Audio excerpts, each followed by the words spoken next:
Dzień dobry lub dobry wieczór, w zależności od tego, kiedy Państwo będziecie oglądać ten materiał. To kolejny odcinek programu IT Reseller Liderzy Branży. Moim i Państwa gościem jest dzisiaj Christian Leutner, Head of European Platform Business w Fujitsu. I mam przyjemność porozmawiać z Christianem o tym, jak zmienia się strategia Fujitsu, jak odpowiada ta firma na potrzeby rynkowe oraz jak buduje swój ekosystem partnerski, który jest jednym z ważnych elementów tego, co Fujitsu chce robić w Europie i w szczególności też w Polsce, bo to nas najbardziej interesuje. Rozmowę przeprowadzimy po angielsku, bo Christian niestety nie mówi po polsku, ale myślę, że to nie będzie dla Państwa problem. Hello Christian, thank you for being with us. Hello, I'm Christian Leutner. I'm heading the European Platform Business and I'm very happy to be here in Poland today with you and having this very interesting interview. I would like to start with asking you how has the Fujitsu strategy changed over the last years and last quarters on the European market, and what are the changes that are most important, especially here in the CE region, from your perspective? So, first of all, thank you for having me. It's a pleasure to be here in Poland today with the Partner Days and to learn from our partners and customers. And this leads me to answering your question. And I think I would start by saying that our strategy doesn't change every year. So actually, the strategy that we are still pursuing is valid. Probably we started doing this 3 years ago. It's called Data-Driven Transformation Strategy. And more than ever, I think that resonates very well in the market. We are basically building our transformation or the transformational process that we're living in Fujitsu around that strategy. So it's not the strategy changing, but it's actually rather us behaving and changing to execute on the strategy. Data-driven transformation strategy to us means a lot. Basically, let me say 4 pillars that this strategy consists of. First of all, it's the offering, the portfolio itself. If we talk about data-driven or being generally data-driven, we mean technologies like hybrid IT, SAP, as well things like quantum computing, high-performance computing, and obviously as well, basically storage or computing as such, where we as Fujitsu do have a lot of technologies in this area. Services, solutions, but as well hardware solutions that we're offering here. And this is the portfolio that is really important, because that's what we are seen for as Fujitsu. We're a technology provider. We have this image in the markets, and of course we are leveraging this, and we want to continue investing into R&D and into technology as a proof point that we can actually be helping our partners, our customers, with creating their business outcomes. The second pillar would be our people. And I'm not talking only about Fujitsu people, but as well specifically about our extended arms into the market, which are our partners. And this is very, very important to us. We need people who are in a position to actually consult our customers, who are trusted advisors by our customers. We have great customer relationships with our customers, but specifically with our partners. Over 80% of our business actually already goes through partners, goes indirectly, and we want to actually further extend this. So I think that's a clear signal that we're really relying on our partners to help us as an extended arm to our customers be consultative, trusted advisors. For this we need the right people. We need people with the right skills. We need, of course, we need to invest in our people. We need to train people. We need to train people at the partner side.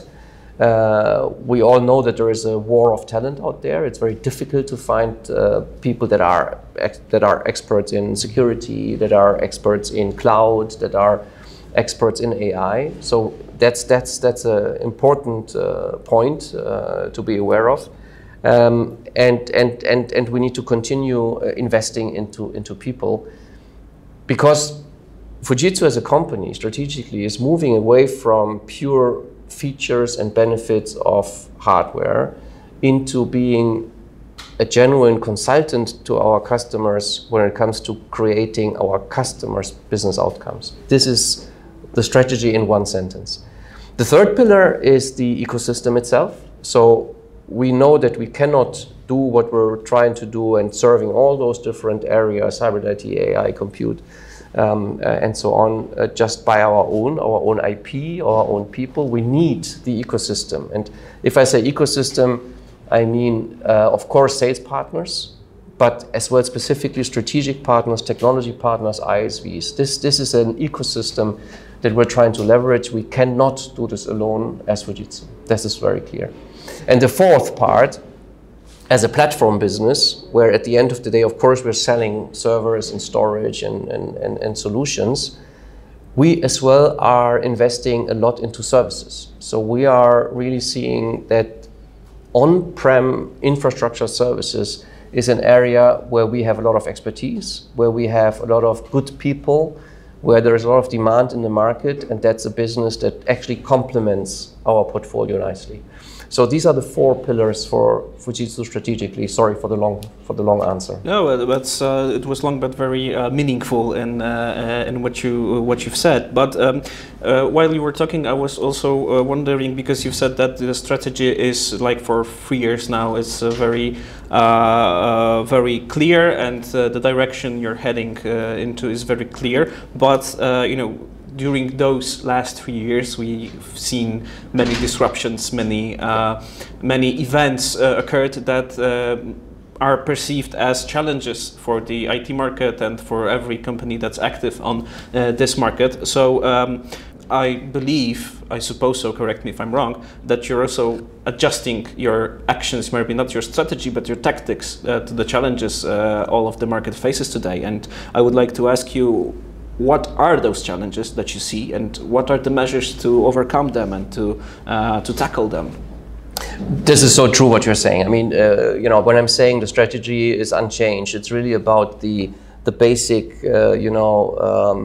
strategic outlook that we have as Fujitsu. But the real challenge is to adapt quickly to the different needs of the market and of our customers and partners. And you're right, there's a lot of change. I mean, I don't know where to start, and probably don't have the time to cover it all today, but if you start from the geopolitical problems that we're all seeing, then as well to the digitalization, that is a big buzzword in the industry since quite some time. I think this is moving now into more topics that are focused around sustainability, and then of course AI, right? These are, I think, some of the buzzwords, some of the topics that of course we need to have answers to. And we as Fujitsu, we are constantly investing into solutions that help our ecosystem and our customers to develop the right answers to these questions, the right solutions. We might not be in a position to give answers to all the different areas, but I do see an evolution of this discussion, and I do see more and more offerings and actual portfolio coming out of these conversations. Some of them will still take time, like quantum computing. This will take time until we have offerings that we can actually offer to the market. But other things like in AI, we already have as Fujitsu quite a lot of interesting approaches that are about to be marketed as well. To name one, the Kozuchi, which is our AI platform, which is something that we have been developing in Japan, which provides our customers with the potential tools to analyze, find out what kind of AI they need to solve their problems, to generate business outcomes for them in the different areas. I think the other interesting aspect here is the different verticals that we're looking at, the different necessities of people in automotive or in the financial sector, or even in public sector. And we need to be as well adapting to those different necessities here. And in the end of the day, I think we have quite interesting solutions when it comes to niches. Just yesterday I had a very interesting discussion when it comes to forensics with a partner like Nuix Software, where we are building solutions together that help our customers to specifically in this niche market to develop further, to find solutions, because cybersecurity is a big topic, security as such is a big topic, and we are developing constantly new solutions in these areas. So again, all these changes in the market are substantial. They need to be adapted. We need to be quick. We have the capabilities, we have the experts, so we are in a good position.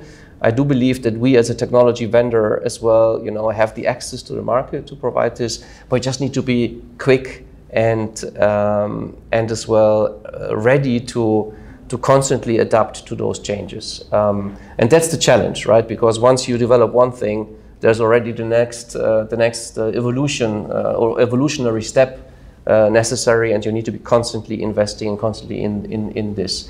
So again, we need to generate this expertise, but we need other partners and other people to help us with the best possible solution. You've started to answering my next question a little bit, because you've mentioned that the product and services portfolio will change in the future. Fujitsu's portfolio will change. You've mentioned AI, which is a very hot topic right now. You've mentioned quantum computing, which is also maybe not as hot, but very promising technology that is under development right now. But what more changes, more important changes do you foresee for the Fujitsu's portfolio in the upcoming years? So let me just, again, we're not having time to discuss all the different technology areas, but let me pick up one very important trend or topic, which is hybrid IT. We actually span, as Fujitsu, the whole variety of behaviors that you might have in this area. So there are certain customers who would go 100% to the cloud, right? And earlier the better, right? And we do have a multi-cloud offering when it comes to all Fujitsu services, which is, something that is as well a clear strategic direction from our services colleagues to go for multi-cloud solutions and to offer this to our customers.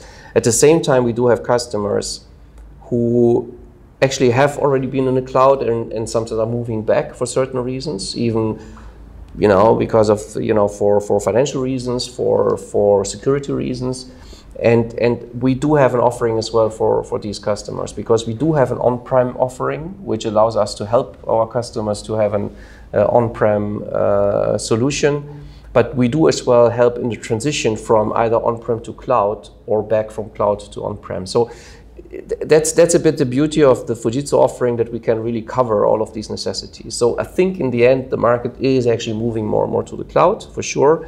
There is a lot of customers who are not yet there, which need some support to getting there. We are here for them.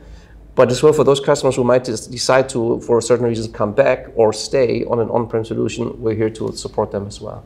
So I think this is where when it comes to hybrid IT, I think Fujitsu has specifically a very good solution stack to offer to our customers. And I do believe it's really important to assess this. And the other topic is public cloud versus private cloud. We do have, an understanding for both sides. And then again, depending on the necessities of our customers, we can consult on what the right step is for this as well.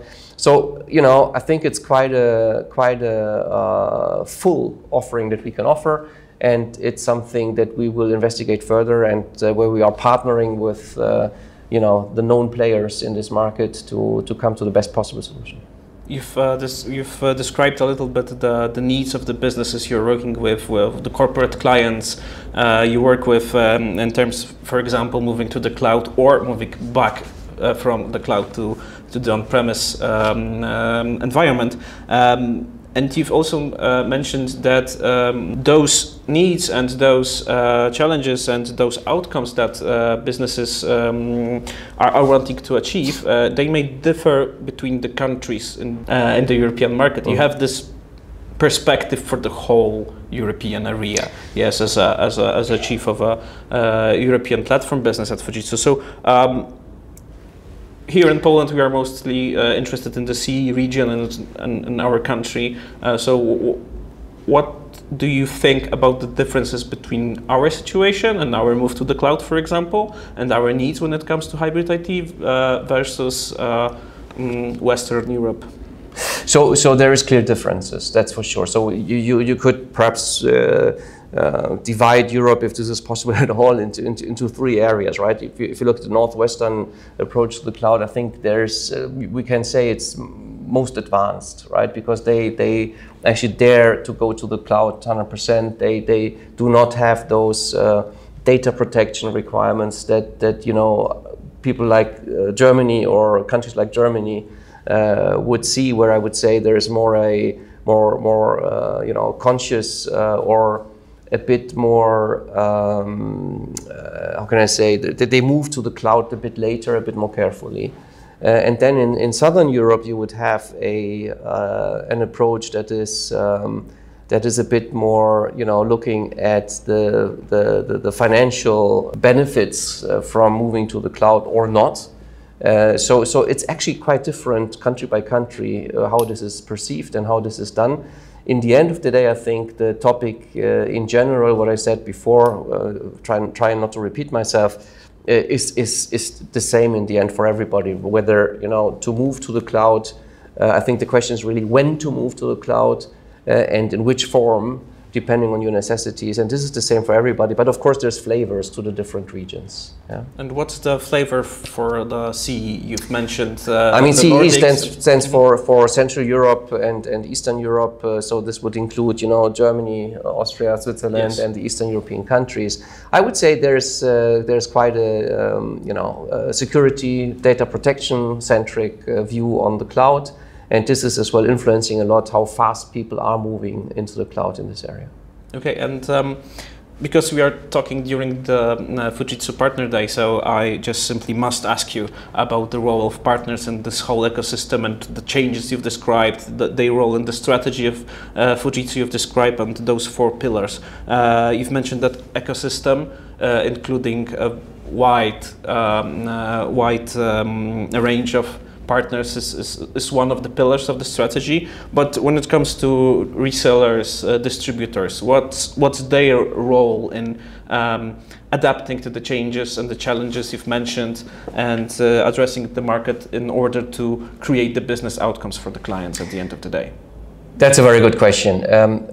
You know, and this is really tricky in a sense that, of course, if you talk specifically distributors, or specific box moving partners, we are of course continuing to have transactional business, so moving hardware through those partners into the market, but we are actually trying to build an ecosystem of partners that can add more value, that can complement our solutions better. So we need to do both things, and that's a bit of a dilemma, right? We continue needing to have the economies of scale. We need to produce certain volumes so that we are competitive on the cost side. At the same time, we are not playing, we do not want to become number one in the market when it comes to revenue and volume, to be very clear. We want to provide a value to our customers through our partners. So I think for both of us, it is really important to complement each other. So while we are still in need of distribution and partners who help us with transacting our hardware into the market, at the same time we need to complement this hardware to build solutions, services that really resonate and bring benefit to our customers. So again, business outcomes, because this is where I see the future. If it's just about pure features, benefits, price discussion, I don't think Fujitsu in future will be, you know, the best suited partner. It will always be vendors who might be able to sell a piece of hardware at the lower price, but then of course with less potential for the partner to generate margin, to generate what customers are interested in, and to secure then their future business. So that potential is something that we need to generate together. And this is why, let me take an example. We've just announced in Europe that we will exit the PC, notebook, and display market.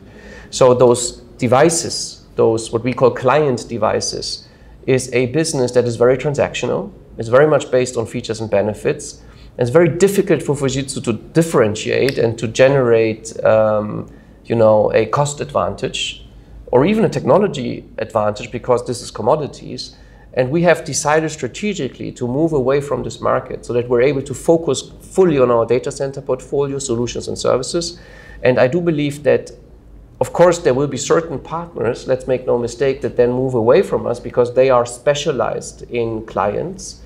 And obviously, this is not the future that we foresee for Fujitsu. We want really to execute on our strategy and focus on data center solutions and services. And this means that we just need to take painful decisions. And this is one of these. But this demonstrates as well that we're really executing on our strategy to become a data-driven, transformational company generating business outcomes for our customers in those areas that I described before: hybrid IT, AI, quantum computing, and so on. So we need to be credible. And for this, we need to take certain decisions. We cannot just offer the full shop and say, we just focus on this piece. We are really walking the talk. It's a bit of a bet because, of course, some partners will leave us because of this. But we're really counting on those partners that go together with us on that journey, on the data center journey. And that's perhaps a bit less number of people, but it's going to be a more value-oriented conversation. And it's going to create opportunities and potential for the partner, for us, but specifically for the customer. Okay, so to wrap up this conversation and this very fascinating interview, I must say, I would like to ask you to forecast a little bit. You've mentioned future and development a lot today, but I would like to talk specific. Fujitsu and its ecosystem in 5 years' time. How it will look like in this period, like in 2028. And you've mentioned, for example, that for now you're generating 80% of your business via partners, and what that number you think will be in 5 years' time, and what your portfolio will look like, and what's the perspective here? So, of course, in our industry, it's always a very tricky question to ask, what will this look like in 5 years from now? I think all of us, both of us, will probably not, we are not in a position to say how this is going to look like. But let's be a bit anticipating. Try to forecast. Trying to predict a bit what is happening. Let's start from the channel landscape. I think those channel partners who are only transactional will struggle. So in 5 years from now, I think every partner needs to have either a niche or some other kind of focus where they can add specific value to the market. So I think the partner landscape needs to, same as us, needs to continuously transform. They cannot continue as it is today. That would be my first prediction. So the partner landscape will change. There will be more specialization. There will be more focus on those technologies that I talked about. And those will survive and they will excel over those who are purely transactional. At the same time, I think, the value of the partners will increase, of these partners will increase. So if you're asking me whether 80% or whatever, I mean, probably being here, I should say 100% is the target. And why not? Why not? I mean, this is not a strategic decision to say certain percentage needs to be direct and the other indirect. I think, why not 100% indirect? Now, of course, in reality, there are certain things in public sector or in certain areas where there will still be this direct connection. But we're having one thing in the channel business, in the Fujitsu channel business, that we call regional sales managers. So even though there is a direct connection with the customer between Fujitsu as vendor and the customer, I think this will even be more important in the future. Still, the business is transacted through the partner, because in the end, the partner is part of the ecosystem. and not as a, let me say, as a financial transaction, but actually adding value to the solution stack. And this is where I see the partner landscape having a great future. And that's why I would say, I mean, come on, let's say it. In 5 years, we're going to be 100% indirect. And again, why not, right? When it comes to technology, this is more difficult to predict. Developments are so fast. I'm not an engineer, so I'm not an expert. But you know, I think topics like the evolution of computing. Let's take again the example of quantum. I think probably in 5 years from now, we will probably still not have a marketable, you know, for the broad market, an offering in terms of quantum computing. This is something that is still so volatile, so fragile, that it will take probably more than 5 years. And 5 years probably we'll still be talking about this being an opportunity. There's other areas like AI, we're already now seeing the evolution. I think in 5 years from now, the question will rather be, or will we have solutions in the market that help us managing data much better? So with AI, with IoT, with Edge, right? We have a lot of sensors out there. We have a lot of data out there that is creating a lot of CO2 emission as well. So we need to, and there's a lot of waste, right? A lot of data that are not used. So I think we'll see solutions coming up where this is going to be properly managed, where we're going to see, in the best sense of sustainability, we're going to see sustainable solutions. And Fujitsu as well is, you know, we're talking digital transformation, but we're talking as well about sustainability transformation. And this probably will become, in 5 years, there will be much more there for us to go after than what we see today. And then, you know, we talk extensively about hybrid IT. Probably we're going to see more people in the cloud in 5 years from now, but not everybody. Still not in 5 years, there will not be everybody on the cloud. So I think this mix of hybrid IT, or hybrid IT as a topic will remain. The mix of on-prem and solutions in the cloud will persist, will sustain. So that would be my prediction. Okay, so I hope we will talk in 5 years and we can go back on those predictions and check which were right and in which there is some still things to do. Thank you very much, Christian, for this conversation. Looking forward to this. For your insights. Thank you very much. Thank you very much. Thank you for having me.